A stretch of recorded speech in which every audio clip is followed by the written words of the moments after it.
أعوذ بالله من الشيطان الرجيم بسم الله الرحمن الرحيم.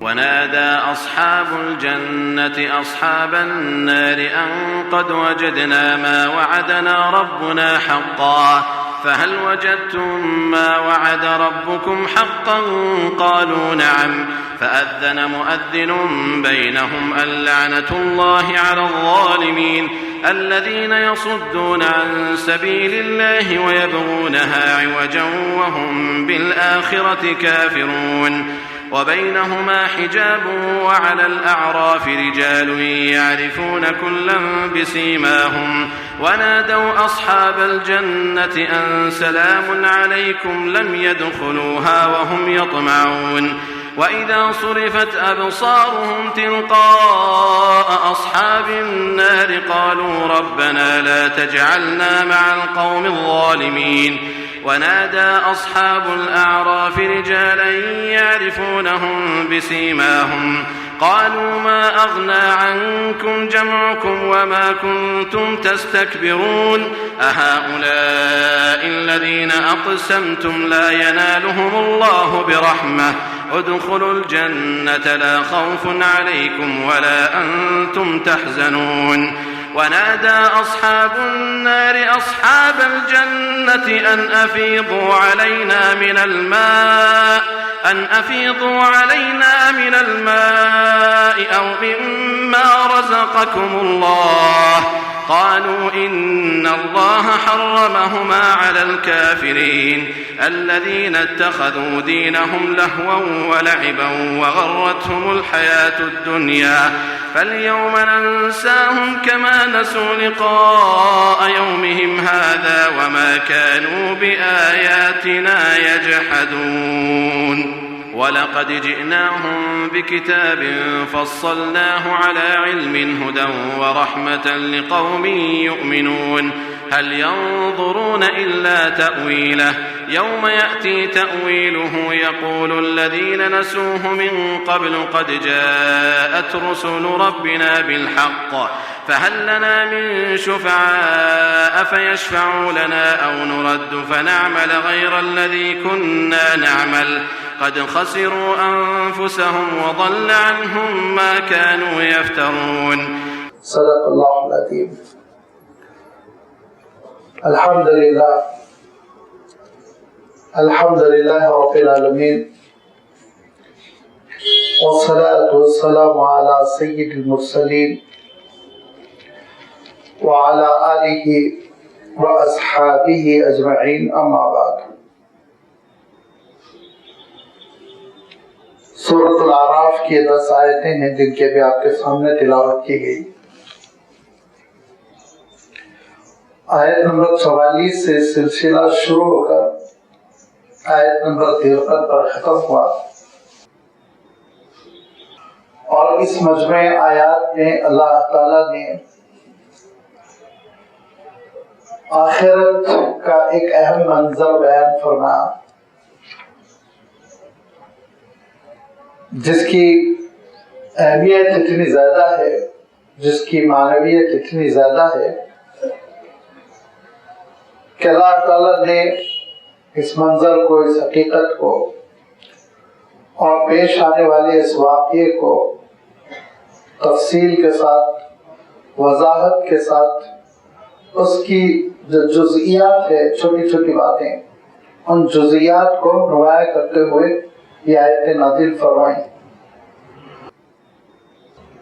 سورۃ الاعراف میں جیسے کہ شروع سے آپ کی خدمت میں بات پیش کی جا رہی ہے کہ اللہ تعالیٰ نے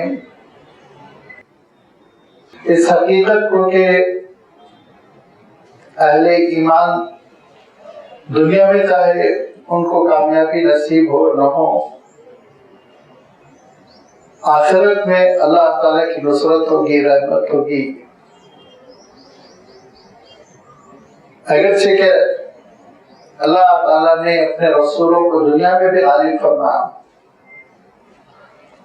بالآخر نتیجہ اللہ کے رسولوں ہی کے حق میں برآمد ہوا اور اس کی تفصیل انشاءاللہ چند ہی آیتوں کے بعد بہت ہی وضاحت کے ساتھ ہمارے اور آپ کے سامنے آنے لگے گی۔ حضرت نوح علیہ السلام کا تذکرہ فرمایا، حضرت ہود علیہ السلام کا، حضرت صالح علیہ السلام کا، حضرت شعیب علیہ السلام کا، پھر حضرت موسیٰ علیہ السلام کا واقعہ تو بہت تفصیل کے ساتھ اللہ تعالیٰ نے بیان فرمایا کہ فرعون اور فرعونی طاقتیں کس طرح کوشش کر رہی تھی کہ حضرت موسیٰ علیہ السلام کی دعوت معلوم ہو جائے، حضرت موسیٰ علیہ السلام جس دین کو پیش کر رہے ہیں اس دین کا تعارف نہ ہو سکے، لیکن اللہ تعالیٰ نے ارشاد فرمایا کہ ہوا وہ جو اللہ تعالیٰ چاہتا ہے، اور وہی ہوا جس سے فرعون ڈر رہا تھا کہ حضرت موسیٰ علیہ السلام کو غلبہ ملا، نصرت ملی۔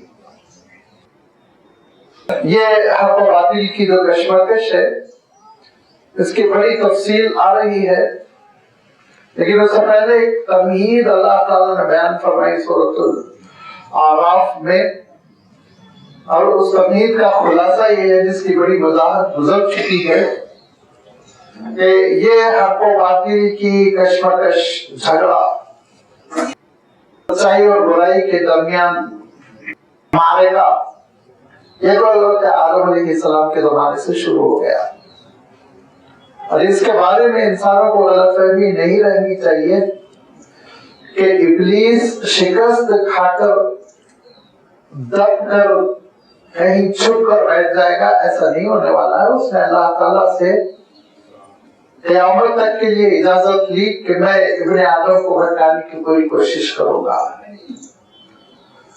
شرک کے ذریعے سے بھٹکائے گا، اللہ تعالیٰ کے سلسلے میں غلط فہمیوں میں ڈال دے گا، خالق سے کاٹ کر مخلوق میں گم کر دے گا، کبھی کبھی تو مخلوق بھی نہیں، مصنوعی چیزیں جس کو ذہن نے تراش لیا ہو، جس کو اللہ تعالیٰ نے بار بار یفترون علی اللہ الکذب ارشاد فرمایا، افتراء، ذہنی اپج، بس اس سے زیادہ حقیقت نہیں، اور جس کو اللہ تعالیٰ نے کہیں کہیں یہ ارشاد فرمایا ان ہی الا اسماء سمیتموها انتم وآباؤکم ما نزل اللہ بہا من سلطان، بہت سے تو نام ہے، فرمایا نام ہے جن کو انسانوں نے ان ناموں کو نعوذ باللہ خدائی میں شریک سمجھ رکھا ہے، حالانکہ نام کے پیچھے کوئی حقیقت ہے ہی نہیں۔ اس شرک کے بعد ابلیس دوسری کوشش کرے گا کہ ابن آدم بے حیائی کے ذریعے سے اللہ کی رحمتوں سے محروم ہو جائے، بے حیائی پھیلانے کی کوشش کرے گا، اور بے حیائی کے لیے وہ ہر وہ چیز استعمال کرے گا جس سے انسان کا تقوی، روحانیت، ذوق اور بلند ہو کر اللہ تعالیٰ کی رحمتوں کا مستحق ہونے کا جو راستہ ہے وہ سب سے ہاتھ دھو لے۔ بدنگاہی وہ پھیلائے گا، برے خیالات کو پھیلائے گا، مکس گیدرنگ وہ پھیلائے گا، گندے مناظر وہ پیش کرے گا، اور انسانوں کے کپڑے چھین لے گا، برہنہ کر دے گا۔ فرمایا دیکھو ویسے ہی کپڑوں سے اور اللہ کی یہ نعمت جو لباس ہے اس لباس سے محروم کرنے کی کوشش کرے گا جیسے اس نے جنت میں حضرت آدم علیہ السلام سے نورانی لباس کو چھیننے کی کوشش کی، یلزع عنہما لباسہما۔ لیکن اے ابن آدم یا بنی آدم قد انزلنا علیکم لباسا، ہم نے لباس کا انتظام کیا، اللہ اچھا لباس پہنو، دیدہ زیب لباس پہنو جو دیکھنے میں بھلا لگے، اچھا لگے، جس میں جمال نظر آئے،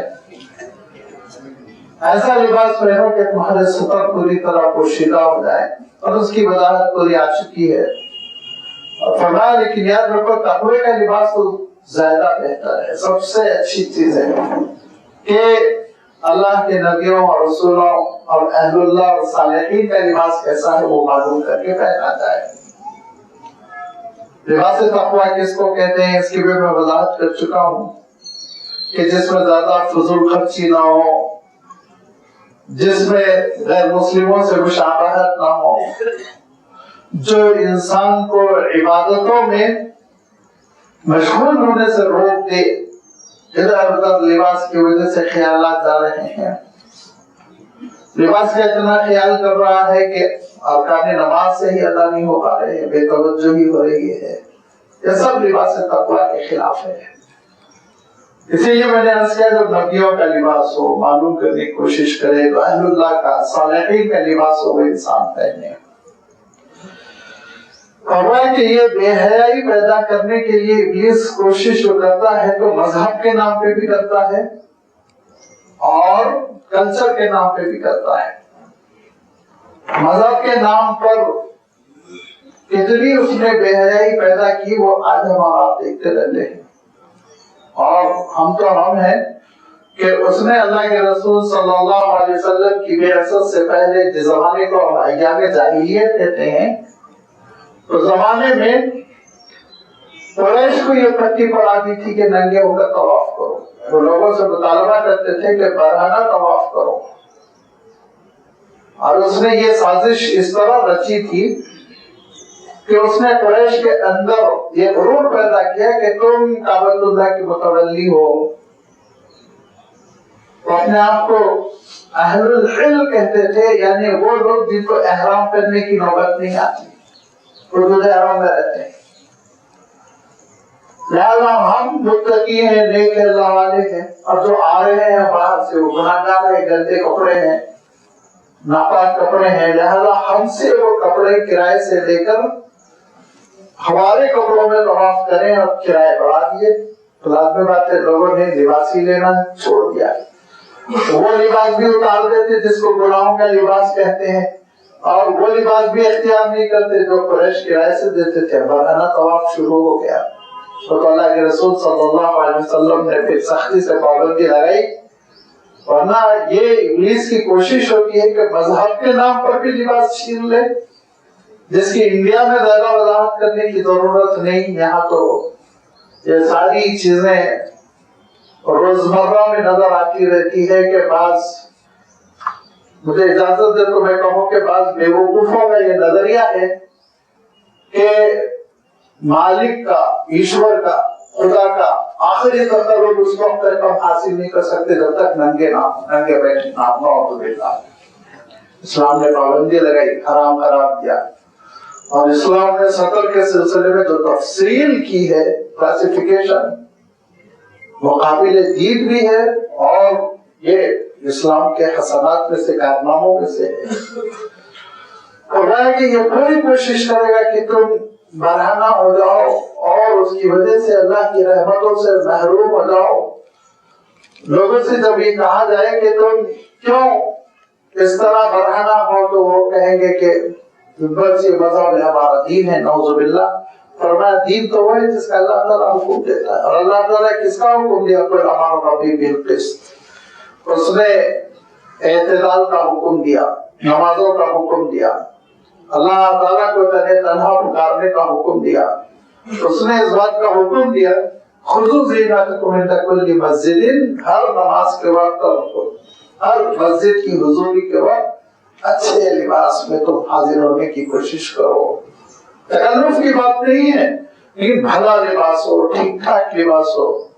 فرمایا کہ دیکھو یاد رکھو, یہ اللہ تعالیٰ کے دین کا تصور ہے ہی نہیں کہ نفس کو کوٹو, بھوکے رہو, ننگے رہو, خاندان والوں سے دور رہو, انسانوں سے بھاگو, پہاڑوں میں کوہساروں میں جا کے پناہ لو, درخت پر ایک پیر پہ کھڑے رہو, تب اوپر والا خوش ہوگا, راضی ہوگا. یہ ہے ہی نہیں.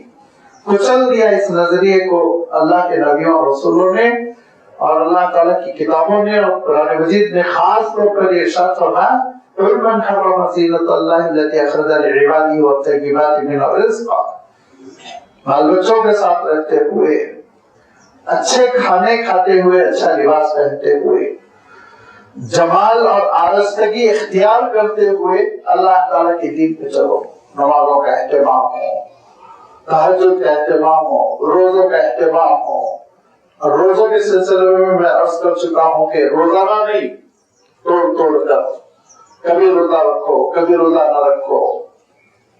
سال میں ایک ہی مہینہ ہے جس میں اللہ تعالیٰ نے روزے فرض فرمائے. تو فرمایا کہ دیکھو یہ اللہ تعالیٰ کو جو تلاش کرنا ہے، مالک کو جو تلاش کرنا ہے، یا دوسرے الفاظ میں آپ کہہ لیجیے کہ مالک کی خوشنودی کو، اس کی رضامندی کو جو انسان ڈھونڈتا ہے، تلاش کرتا ہے اور پا لینے کی کوشش کرتا ہے، وہ اللہ کے حقوق کی ادائیگی اور بندوں کے حقوق کی ادائیگی دونوں میں، حقوق اللہ بھی ادا کرو، بندوں کے حقوق بھی ادا کرو. نہیں ہو سکتا وہ جنتی جو اپنے والدین کو چھوڑ دے اور اپنے والدین کو چھوڑ کر ان کو سوتا ہوا تڑپتا ہوا مسجد میں معتکف ہو جائے. نہیں ہو سکتا، اجازت نہیں تھی اس کی.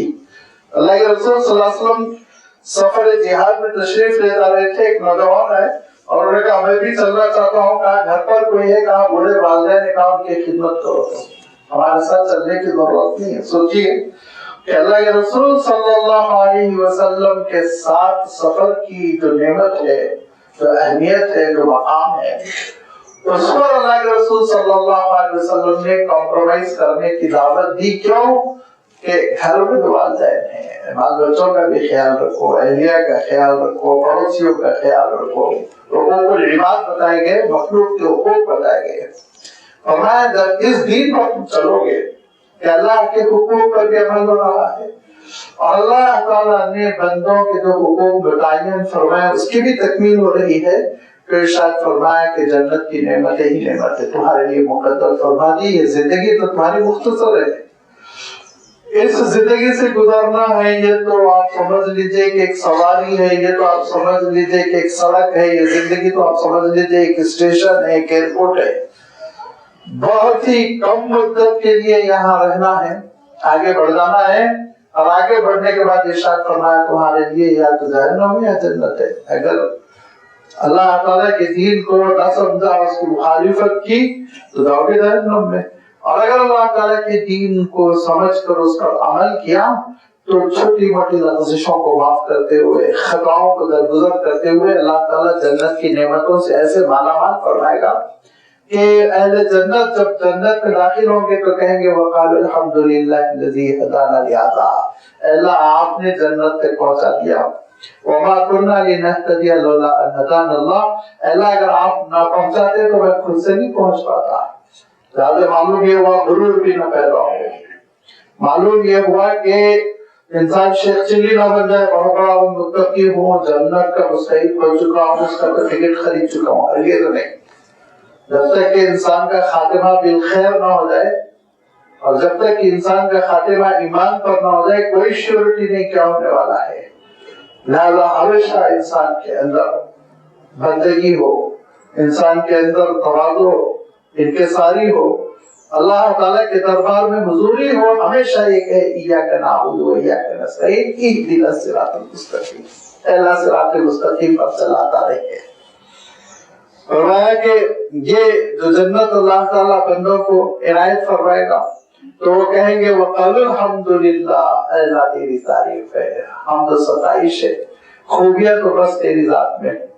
اور دوسری طرف کیا ہوگا کہ جہنم میں لوگ چھوڑ دیے جائیں گے، اور پھر جب جہنم میں لوگ چھوڑ دیے جائیں گے اپنے کالے کرتوتوں کی وجہ سے، اپنی بدعمالیوں کی وجہ سے، کفر، فسوق، عصیان، انکار، ضد اور اہل ایمان کو ستانا اور یہ سمجھنا کہ ہم روئے زمین پر اسلام کو چلنے نہیں دیں گے، ان کے ان مظالم کی وجہ سے، نافرمانیوں کی وجہ سے جب وہ جہنم پہنچ جائیں گے تو ایک وقت آئے گا کہ اہل جنت اہل جہنم کو دیکھنا چاہیں گے، اور جب دیکھنا چاہیں گے تو اللہ تعالیٰ پردہ ہٹا دے گا. کیسے دیکھیں گے؟ جیسے اسکرین پر انسان آج دیکھتا ہے. کیسے دیکھیں گے؟ جیسے کہ کوئی کھڑکی کھول دی گئی ہو. کیسے دیکھیں گے؟ جیسے آسمانی مشاہدہ کرا دیا گیا ہو. کئی شکلیں ہو سکتی ہیں عالم بالا کی، آخرت کی. الفاظ میں ہم اس کو بیان نہیں کر سکتے. ابھی تو ہم نے اپنی کوششوں سے اتنی ترقی کر لی کہ اب ہم ویڈیو کال کر سکتے ہیں اور دیکھ سکتے ہیں کہ جس سے ہم بات کر رہے ہیں وہ سامنے کیسا ہے، خیریت سے ہے، خوش ہے، نہیں ہے، بیمار ہے.